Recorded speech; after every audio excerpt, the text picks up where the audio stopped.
El mundo natural tiene leyes, reglas inquebrantables que aprendemos desde pequeños.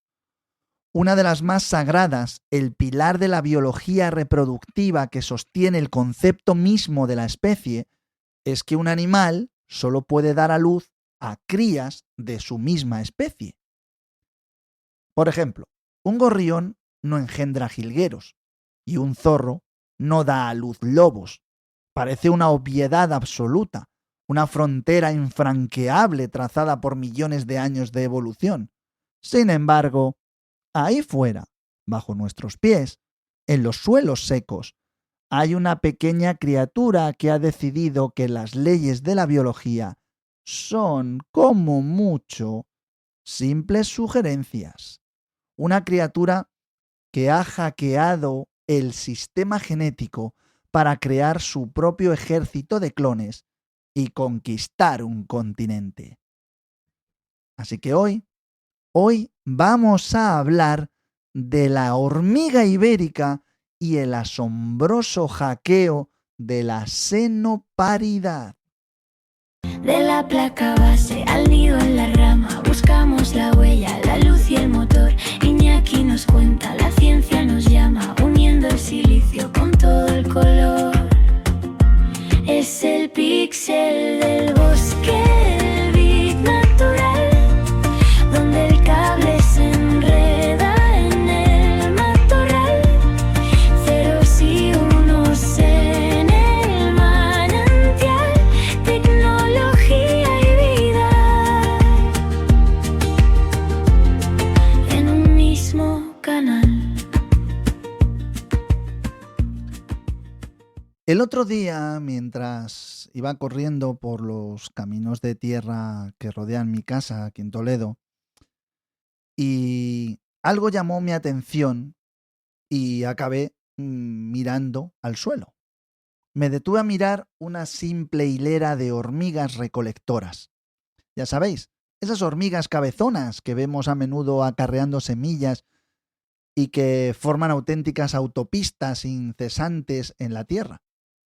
Siempre me ha fascinado la inmensa complejidad arquitectónica y social de sus colonias, pero posteriormente, cuando llegué a casa, estuve buscando algo de información y acabé leyendo un artículo de la revista Nature.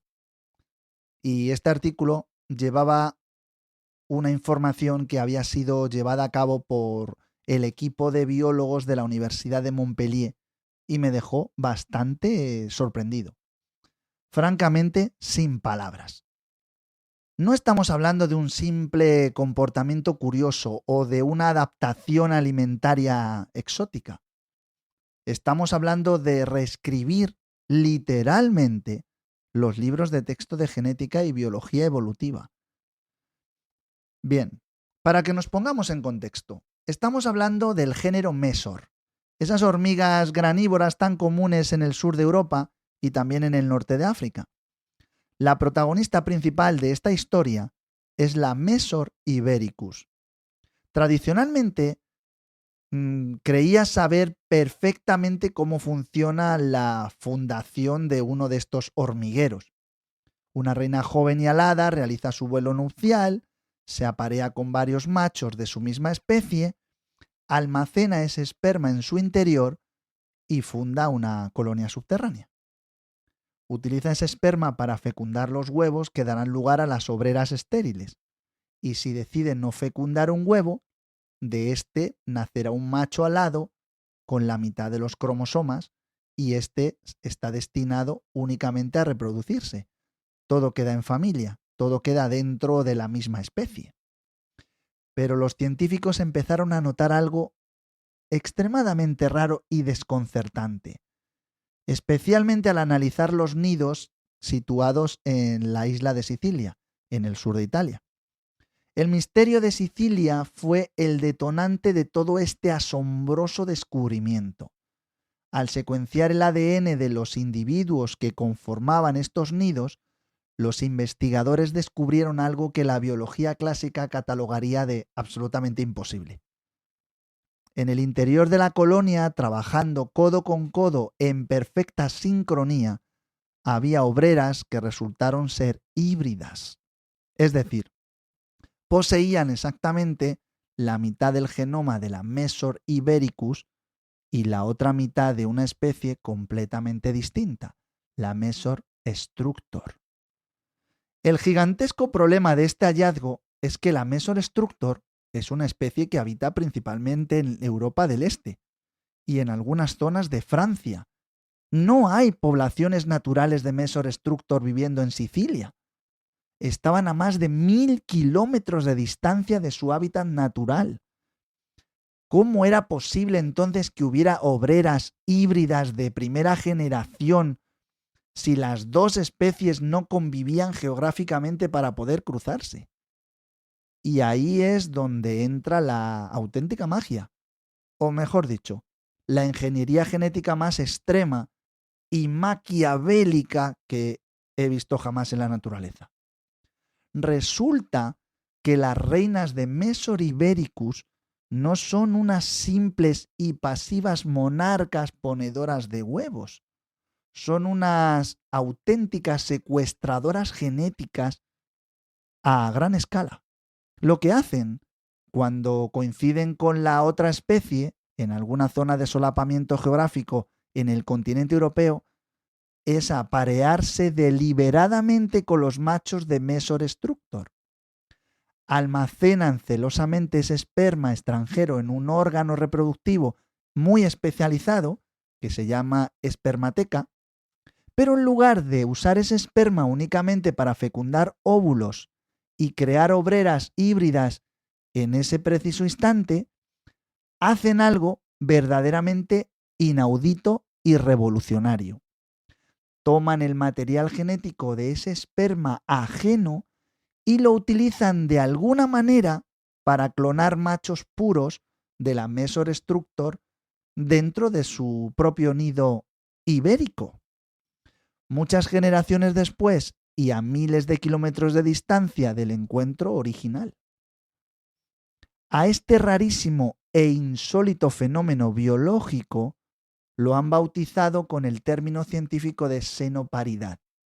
Viene del griego xeno, que significa extraño o extranjero, y paridad, que hace referencia a la capacidad de dar a luz. La reina ibérica pone un huevo que, mediante un mecanismo celular que aún estamos intentando comprender en su totalidad, se desarrolla utilizando únicamente el material genético nuclear del macho de la otra especie que tenía almacenado. De ese huevo nace un macho de Mesor structor, digamos un clon genéticamente perfecto de aquel padre original, pero nacido del vientre y en el nido de una madre de una especie taxonómicamente distinta. El equipo del biólogo Jonathan Rominger analizó exhaustivamente el ADN de más de 300 individuos para confirmar de manera irrefutable esta locura estadística. En un mismo nido subterráneo nacido de una misma reina ponedora emergen machos de su propia especie ibérica y machos clonados de la especie rival del este de Francia. Físicamente, además, son muy distintos. Por ejemplo, difieren enormemente en la cantidad del vello corporal o pilosidad, que es un rasgo morfológico clave en la clasificación visual de estas hormigas. Uno muestra un exoesqueleto con abundante vello protector y el otro apenas lo tiene. Y aún así conviven pacíficamente en la oscuridad de las complejas galerías. Piénsalo detenidamente. La analogía es brutal. Es como si una lince ibérica diera luz a un clon perfecto de un zorro rojo, lo criara dentro de su propia madriguera y luego usara la genética de ese zorro para mantener la fuerza y la viabilidad de su propia descendencia. Porque la clave fundamental de todo este complejo entramado no es un simple capricho de la naturaleza o un error de copia genética. Esto es una estrategia de supervivencia llevada al extremo más absoluto. Según detallan los investigadores de este artículo, las colonias de Mesor ibericus han llegado a un punto evolutivo en el que en ciertas regiones son genéticamente tan inestables y endogámicas por sí solas que no pueden producir una fuerza laboral de obreras viables, que sean fuertes y resistentes a las enfermedades sin un aporte genético externo continuo. Necesitan desesperadamente ese vigor híbrido para poder sobrevivir a las duras condiciones del entorno. Así que la reina, en un acto de puro pragmatismo, clona a los machos de la otra especie para tener siempre una reserva constante e inagotable de diversidad genética a su entera disposición dentro del nido blindado. Se aparean con esos clones generación tras generación para producir exclusivamente las obreras híbridas robustas que construyen el hormiguero, que defienden el territorio y que recolectan el alimento. Literalmente han domesticado el genoma de otra especie para su uso exclusivo. Es, para que nos entendamos, una forma de domesticación genética bastante brillante. Estas hormigas no esclavizan a sus rivales robándoles sus crisálidas en esas incursiones de guerras masivas como hacen otras especies de hormigas que son más belicosas, sino que roban su manual de instrucciones biológico más íntimo. Roban el código fuente y además lo imprimen cómodamente en casa bajo demanda. Pero hay un detalle molecular y técnico en este proceso de clonación que a mí me parece la guinda absoluta del pastel evolutivo y que demuestra la inabarcable complejidad de la herencia. Y esto es el papel del ADN mitocondrial. Cuando la reina ibérica clona biológicamente al macho destructor, el núcleo celular de las células de este nuevo macho contiene, como hemos dicho, exclusivamente el ADN del padre original, es decir, de la especie extranjera. Sin embargo, el ADN mitocondrial, que es el genoma propio de las diminutas mitocondrias que dan energía a la célula y que se hereda estricta y únicamente por vía materna, pertenece a la madre ibérica, la que puso el huevo. Es decir, a efectos prácticos son clones casi perfectos de la otra especie, pero llevan como una matrícula biológica oculta en sus células. Sería como una firma energética imborrable de la especie ibérica que los ha secuestrado y que los ha fabricado. Los científicos de Montpellier llevaron a cabo un experimento muy fascinante para probar todo este asunto. Tomaron a estos machos clonados, nacidos de reinas ibéricas, y los introdujeron cuidadosamente en una colonia natural y salvaje, claro, de verdaderas Mesorestructor en Francia. ¿Cuál fue el resultado? Pues que las hormigas locales, las Structor locales en Francia, detectaron inmediatamente a esas hormigas que habían puesto los científicos como intrusos peligrosos y los ejecutaron sin piedad. Su olor químico sutil y su inconfundible firma mitocondrial los delataban, y los delataban al instante. Para esas Structor de Francia eran extranjeros habitando el cuerpo de otras hormigas, pero además la forma es idéntica a las que ellos mismos tenían, pero las reconocían como distintas. Es una auténtica tragedia griega a escala microscópica, pero que ilustra a la perfección los implacables mecanismos de reconocimiento químico en los insectos sociales.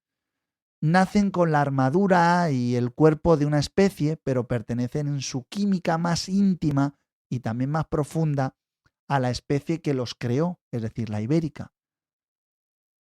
Todo esto me demuestra una vez más lo extremadamente plástica, impredecible y audaz que es la evolución biológica.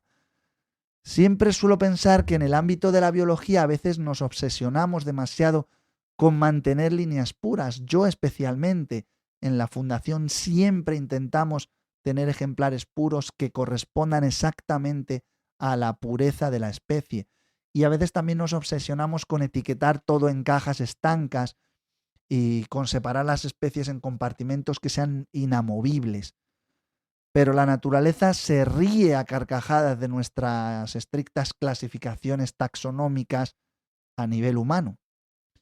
Aquí tenemos a un insecto de apenas unos pocos milímetros que ha logrado conquistar silenciosamente gran parte del sur de Europa, llegando hasta las islas remotas del Mediterráneo, llevando literalmente el genoma de otra especie secuestrado en la recámara para usarla como materia prima cuando le conviene. Es una solución de emergencia espectacular, casi impensable, para evitar el colapso demográfico de sus propias colonias frente a la presión ambiental. Y sin embargo, a pesar de lo tremendamente exitosa y expansiva que parece esta estrategia de usurpación genética, a corto y medio plazo los biólogos evolutivos advierten en su estudio que podría tener un reverso oscuro. Al depender tan profundamente de esta hibridación constante y de la clonación repetitiva de la misma línea genética esta de machos, la variabilidad genética global de la población a muy largo plazo quizá podría verse seriamente comprometida, limitando drásticamente sus interacciones sociales futuras y su capacidad para adaptarse a nuevos parásitos o a cambios climáticos bruscos. Es un atajo biológico brillante y también innovador que rompe todas las reglas escritas. Pero ojo, en la naturaleza sabemos que los atajos ecológicos a veces se pagan muy caros cuando el entorno cambia de manera imprevista. La pérdida progresiva de diversidad genética y la endogamia son, sin duda, los grandes enemigos silenciosos en el mundo natural y son capaces de extinguir linajes enteros en cuestión de unas pocas generaciones. Pero bueno, por el momento es innegable que la pequeña Mesor ibericus ha ganado una partida maestra en este inmenso tablero de ajedrez evolutivo. Me resulta totalmente imposible no mirar ahora a estas hormiguitas, a estas pequeñas recolectoras que cruzan los caminos de tierra con otros ojos. Y además creo que ahora con mucho más respeto y con mucho más asombro. Bajo ese aspecto ordinario de simples e incansables trabajadoras del campo se esconde, esto ya lo sabía de antes, pero una sofisticada o una sofisticación biológica y un nivel de manipulación genética que supera con creces cualquier guión de película de ciencia ficción que podamos imaginar. Son máquinas genéticas perfectas, rompiendo las leyes universales y domesticando el ADN ajeno en la más estricta y silenciosa oscuridad de sus intrincadas galerías. Así que bueno, llegamos así al final de este episodio, de este extenso recorrido por uno de los descubrimientos más alucinantes y paradigmáticos que ha dado la entomología y también la genética poblacional en las últimas décadas. Son historias tan increíbles como la de esta pequeña pero formidable hormiga ibérica, las que nos obligan a mantener siempre la mente bastante abierta y a cuestionar nuestros propios dogmas científicos y también a ser profundamente humildes ante la inabarcable complejidad de la vida, y nos recuerdan de manera contundente y fascinante que el mundo natural que nos rodea no es en absoluto un museo estático y polvoriento con reglas inmutables grabadas en piedra, sino que este planeta es un laboratorio gigantesco, inmensamente salvaje y en constante evolución, donde la vida encuentra y esculpe caminos absolutamente inverosímiles para perpetuarse, para superar los obstáculos y para conquistar nuevos y desafiantes horizontes. Cada vez que en nuestra arrogancia humana pensamos que por fin hemos comprendido cómo funciona exactamente el intrincado puzzle de los ecosistemas, llega la naturaleza, nos cambia las piezas de sitio sin avisar y, como en este caso tan extraordinario, nos clona directamente las piezas del vecino para poder seguir jugando la partida de la supervivencia. En fin, espero de todo corazón que hayáis disfrutado tanto como yo, desentrañando dato a dato este sobrecogedor misterio de la xenoparidad y de la clonación interespecie. Os animo encarecidamente a que la próxima vez que salgáis al campo a disfrutar del aire libre o a hacer algunas fotitos al parque de vuestra ciudad o simplemente a pasear o a salir a correr a hacer deporte, os detengáis al menos un minuto a observar con detenimiento lo infinitamente pequeño y detrás de cada diminuta criatura, pero insignificante que nos parezca a primera vista, hay millones de años de ingeniería evolutiva, de aciertos, de errores y de adaptaciones asombrosas, esperando silenciosamente a ser descubiertas, comprendidas y sobre todo valoradas e investigadas. Gracias infinitas por acompañarme un día más en este capítulo. Ha sido un auténtico y verdadero placer compartir estos minutitos de ciencia. Cuidaos mucho y, por supuesto, nos escuchamos en el próximo Píxel. El bosque te observa, el píxel se apaga, pero la aventura no tiene final. Guarda la copia, que nada se deshaga. Nos vemos muy pronto en el mundo real.